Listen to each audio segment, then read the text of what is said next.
Hi friends, ഇന്നൊരു സേമിയ പായസത്തിൻ്റെ recipe ആയിട്ടാണ് ഞാൻ വന്നിട്ടുള്ളത്. അപ്പോൾ ഞാൻ നീളമുള്ള സേമിയ ഞാൻ നുറുക്കിയിട്ടുണ്ട്. എന്നിട്ട് ഞാൻ കുറച്ച് മിൽമേൻ്റെ നെയ്യിൽ ആ നുറുക്കിയിട്ട് നന്നായിട്ട് വഴറ്റിയെടുക്കുകയാണ്. നെയ്യ് ഒഴിച്ചിട്ട് അതിൽ വഴറ്റിയെടുക്കുകയാണ്. അപ്പോൾ ഇതാണ് ആ ഞാൻ എടുത്ത നെയ്യാണ്. അതിൽ കുറച്ച് എടുത്തുള്ള ഏകദേശം ഒരു ടീസ്പൂണ്. പിന്നെ ഞാൻ ഇതിനെടുത്തത് 3/4 ലിറ്ററോളം പാലെടുത്തിട്ടുണ്ട്. അപ്പം ഏകദേശം 1/2 കിലോ സേമിയക്ക് ഞാൻ 3/4 ലിറ്റർ പാലും 2 ഗ്ലാസ് വെള്ളമാണ് എടുത്തിട്ടുള്ളത്. ഞാൻ ഈ വറുത്തതിലേക്ക് പാലും ആവശ്യത്തിന് വെള്ളം ഒഴിച്ചിട്ട് നന്നായിട്ട് തിളപ്പിക്കുകയാണ്. അപ്പോൾ ഇത് നന്നായി തിളച്ച് വരുന്നുണ്ട്. അതിലേക്ക് ഞാൻ ഏകദേശം 4-5 ടേബിൾ സ്പൂണ് പഞ്ചസാര ഇട്ടിട്ടുണ്ട്. മിൽക്ക് മെയ്ഡൊന്നും ഉപയോഗിക്കുന്നില്ല.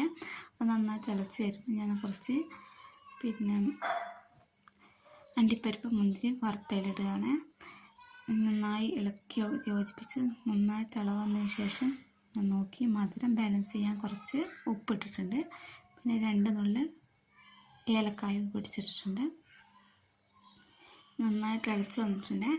കുട്ടികളിങ്ങനെ പറഞ്ഞിട്ട് ഇന്ന് ന്യൂ ഇയർ അല്ലേ, അപ്പോൾ അങ്ങനെ ആക്കിയതാണ്. അപ്പോൾ നന്നായി തിളച്ച് നല്ല കൊഴുങ്ങനെയായി വന്നിട്ടുണ്ട്. അതിലേക്ക് കുറച്ച് ഞാൻ പച്ച നെയ്യ് ഇട്ടിച്ച് കൊടുത്തിട്ടുണ്ട്. നന്നായി സേമിയ നന്നായി വെന്ത് വറ്റി വന്നിട്ടുണ്ട്. അപ്പോൾ ഞാൻ സെർവ് ചെയ്യാണ്. ഞാൻ തളികയിലാക്കിയിട്ട് കുട്ടികൾക്ക് 2 കൊടുത്തു. നല്ല ഹാപ്പിയായി.